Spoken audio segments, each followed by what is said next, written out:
বিসমিল্লাহির রহমানির রহিম। আলহামদুলিল্লাহি রাব্বিল আলামিন والصلاة والسلام على رسوله الكريم وعلى آله وصحبه أجمعين। বাংলাদেশ জামাত ইসলামী নোয়াখালী অঞ্চলের একটি গুরুত্বপূর্ণ মসজিদ শহর শাখা রাজ্যে আজকের এই বন্যায় দুর্গত যে সমস্ত ক্ষতিগ্রস্ত ভাইয়েরা, সেই সমস্ত ভাইদের সার্বিক খোঁজখবর গ্রহণ, তাদের পাশে দাঁড়িয়ে কিছু আর্থিক অনুদান প্রদান এবং আজকের এই বিশাল সমাবেশের সম্মানিত সভাপতি, সম্মানিত প্রধান অতিথি, বাংলাদেশ জামাত ইসলামী ঢাকা মহানগরী দক্ষিণের সংগ্রামী আমির, কেন্দ্রীয় নির্বাহী পরিষদের সম্মানিত সদস্য জননেতা জনাব মোহাম্মদ নুরুল ইসলাম বুলবুল, প্রোগ্রামের সম্মানিত বিশেষ অতিথি, জেলা সংগঠনের সংগ্রামী আমির, অভিজ্ঞ সংগঠক, জেলা স্কুলের সাবেক বিশিষ্ট শিক্ষাবিদ জনাব মোহাম্মদ ইসহাক খন্দকার সাহেব, উপস্থিত উপজেলা নেতৃবৃন্দ, জেলা সংগঠনের সম্মানিত নেতৃবৃন্দ, বাংলাদেশ ইসলামী ছাত্র শিবিরের জেলা এবং উপজেলা পর্যায়ের সম্মানিত নেতৃবৃন্দ, ঢাকা মহানগরী দক্ষিণের নুরুল ইসলাম বুলবুল ভাইয়ের নেতৃত্বে আসা আজকের এই টিমের সাথে সম্মানিত নেতৃবৃন্দ, সম্মানিত শিক্ষক, বুদ্ধিজীবী, জনপ্রতিনিধিগণ, সাংবাদিক বন্ধুগণ, আজকের এই প্রোগ্রামে উপস্থিত তরুণ ছাত্র যুবক ভাইয়েরা, সম্মানিত সুধী মণ্ডলী, আসসালামু আলাইকুম ওয়া রাহমাতুল্লাহি ওয়া বারাকাতুহু। মহান আল্লাহর শুকরিয়া আদায় করছি যে আল্লাহ সুবহানাহু ওয়া তাআলা আজকের এই খোলা ময়দানে আল্লাহর নাম স্মরণ করে তার দরবারে শুকরিয়া আদায় করার তৌফিক দিয়েছেন। সেই আল্লাহ সুবহানাহু ওয়া তাআলার দরবারে অন্তঃস্থল থেকে হৃদয়ের সমস্ত আবেগ উজাড় করে আমরা সবাই শুকরিয়া আদায় করি আলহামদুলিল্লাহ। সম্মানিত তরুণ যুবক শিক্ষার্থী জনতা, আমরা 2024 সালের 5ই আগস্ট নতুন একটা বাংলাদেশ পেয়েছি আলহামদুলিল্লাহ। কিন্তু একই সাথে আমাদেরকে আজ 15.5 বছরের সেই ফ্যাসিস্ট সরকারের কেড়ে নেওয়া নিবন্ধন জামাত ইসলামীর এখনো আমরা পাইনি, তা আমাদেরকে ফিরে পেতে হবে। বাংলাদেশ জামাত ইসলামীকে আপনারা ঘর ছাড়া করেছিলেন, অফিস হারা করেছিলেন, ব্যবসা ধ্বংস করেছিলেন, চাকরি হারা করেছিলেন, এদেশের মানুষকে জনগণের অধিকার বঞ্চিত করেছেন। সেগুলো করায় গুন্ডায় আমাদেরকে বুঝে নিতে হবে। বাংলাদেশ ইসলামী ছাত্র শিবিরের সৈয়দ ওয়ালিউল্লাহ এবং মুকাদ্দিসকে এখন ফিরে দিতে হবে। বাংলাদেশ জামাত ইসলামী ছাত্র শিবিরের অসংখ্য নেতা কর্মীকে আপনারা হত্যা করেছেন।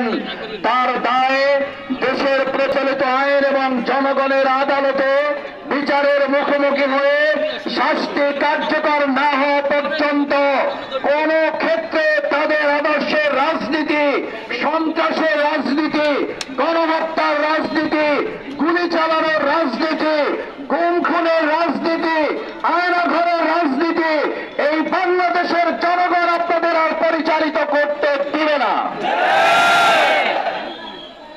আপনারা 2009 সালে আপনাদের রাজনীতি শুরুই করেছিলেন।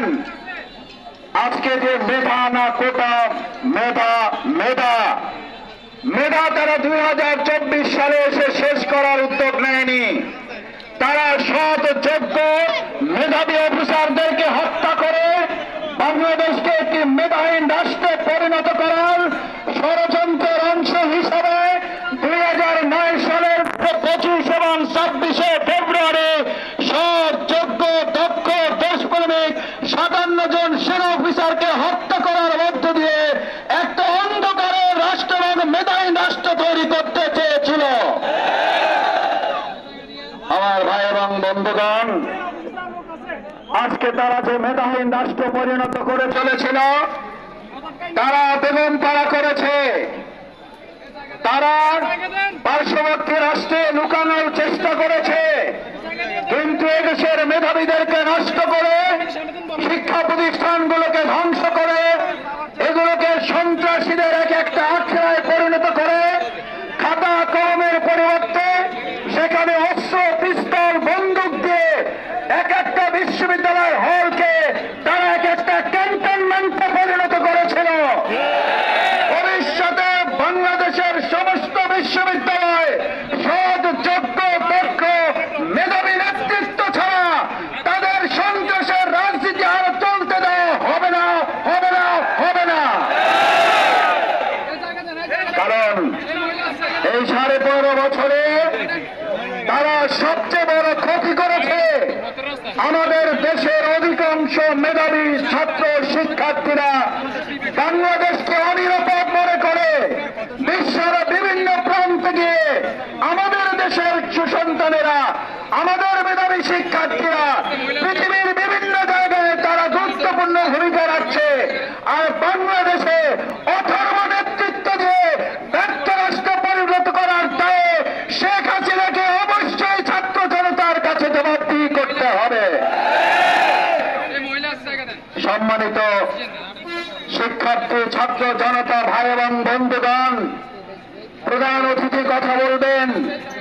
আমি শুধু এই কথাটি বলে শেষ করতে চাই, 2024 সালের 5 আগস্ট জুলাই গণ অভ্যুত্থানে আমাদের ভাইদেরকে একজন যাকে একটা গুলি করলে মারা যায়, সেই ভাইকে আপনারা 7টা গুলি করে শুধু হত্যাই করেন নাই, তার মগজকে গুলি করে বের করে দিয়েছেন।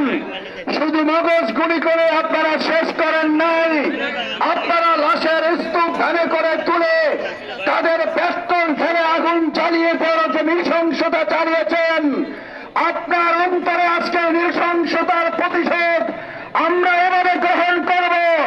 প্রতিদিন বাংলাদেশে অন্যায়ের প্রতিবাদে এক একটা ন্যায়ের কাজ করে আপনার অন্তরে আমরা প্রতি সেকেন্ডে আগুন চালিয়ে দেব। আপনি আমাদেরকে জানাজা বন্ধ করেছিলেন, আপনি হযরত মাওলানা দেলোয়ার হোসেন সাঈদী রাহিমাহুল্লাহর ঢাকায় বাইতুল মুকাররমে জানাজা করতে দেন নাই। আজ মসজিদ শহরে এসে দেখে যান, আপনার অধিপতি এই রাজ্যে বাংলাদেশের জনগণ উপস্থিত হয়ে সেই জানাজার প্রতিশোধ নেওয়ার জন্য বাংলাদেশের প্রতিটি ইঞ্চি মাটিতে আমরা অবস্থান গ্রহণ করে তীব্র প্রতিশোধ গ্রহণ করা হবে ইনশাআল্লাহ। সম্মানিত ভাই এবং বন্ধুগণ, আসুন, যে বাংলাদেশ আমরা পেয়েছি, স্বাধীনতা অর্জন করা যতটা সহজ, সেই স্বাধীনতাকে অর্থবহ করে গড়ে তোলা তার চেয়ে কঠিন। আমি শিক্ষার্থী, ছাত্র জনতার উদ্দেশ্যে জানতে চাই, আমরা আমাদের আবু সাঈদ, আমাদের বীর মুক্তিরা বুক চিতিয়ে গুলির মুখে জীবন দিয়ে যে নতুন স্বাধীনতা অর্জন করেছে, এটাকে অর্থবহ করার জন্য আমাদের যদি আমার জীবন বাজি রাখতে হয়, আমরা সবাই কি রাজি আছি ইনশাআল্লাহ? সবাই রাজি থেকে আগামী দিনে অর্থবহ বাংলাদেশ করার প্রত্যয় জানিয়ে সবার কাছে দোয়া আছে। বাংলাদেশ জামাত ইসলামী আজকে বন্যার্তদের সুযোগ সুবিধা, তাদের খোঁজ খবর নেওয়া, তাদের পাশে দাঁড়িয়ে আমরা কিছুটা আর্থিক সহযোগিতা শুধু নয়, তাদের পাশে দাঁড়িয়ে ভালোবাসায় অংশগ্রহণ করার জন্য এসেছি, তাদের কাছে দোয়া চাওয়ার জন্য, দোয়া পাওয়ার জন্য, দোয়া নেওয়ার জন্য। আপনারা দোয়া করবেন বাংলাদেশ জামাত ইসলামী শত বাধা প্রতিবন্ধকতা উপেক্ষা করে আগামী দিনে দেশ করার এই কার্যক্রম যাতে পরিচালিত করতে পারে, সেই আহ্বান জানিয়ে আমার কথা শেষ করছি। আসসালামু আলাইকুম ওয়া রাহমাতুল্লাহি ওয়া বারাকাতুহু।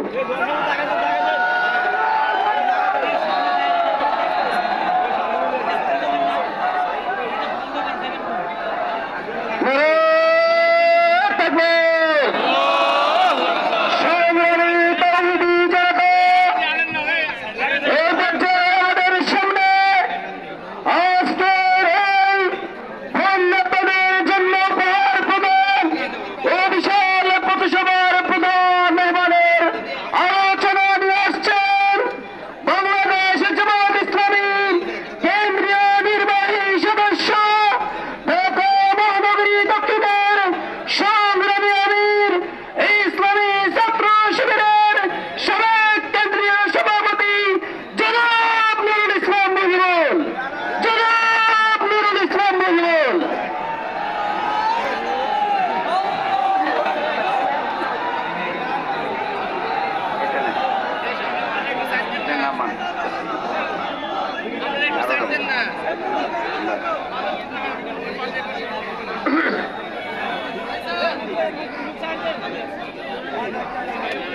বিসমিল্লাহির রহমানির রহিম। বাংলাদেশ জামাত ইসলামী মাইজদি শহর কর্তৃক আয়োজিত আজকের এই পথসভার সম্মানিত সভাপতি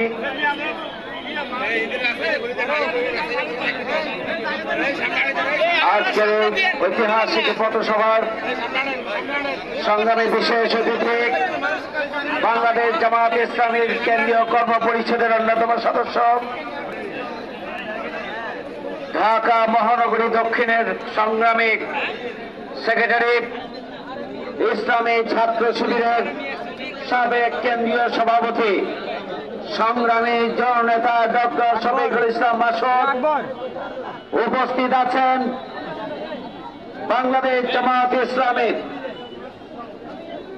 নোয়াখালী জেলার আমির সহ জেলার অন্যান্য নেতৃবৃন্দ, উপস্থিত ঢাকা মহানগরী থেকে আগত আমাদের টিমের সংগ্রামী সদস্যবৃন্দ, সম্মানিত সুধী মণ্ডলী, সাংবাদিক বন্ধুগণ, সমবেত ছাত্র যুবক ভাইরা, আসসালামু আলাইকুম ওয়া রাহমাতুল্লাহি ওয়া বারাকাতুহু।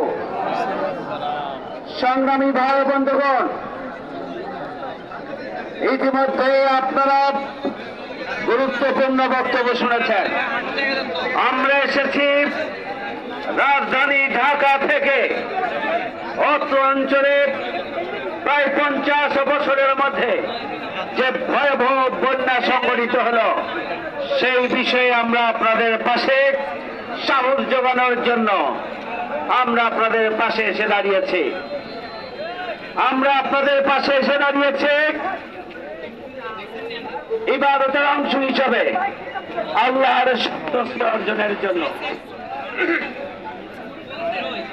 সংগ্রামী এলাকাবাসী, ইতিমধ্যেই বন্যা নামতে শুরু করেছে, মানুষের স্বাভাবিক জীবন যাপন ফিরে আসতে শুরু করেছে, কিন্তু প্রান্তিক জনগোষ্ঠী প্রায় 1 মাস জুড়ে যে বন্যার মধ্যে নিবন্ধিত থেকে মানবেতর জীবন যাপন করছিল, সেই সময় একমাত্র বাংলাদেশ জামাত ইসলামীর নেতা কর্মীরা এই সমস্ত প্রান্তিক ক্ষতিগ্রস্ত বিপর্যস্ত মানুষের পাশে এসে দাঁড়িয়েছে।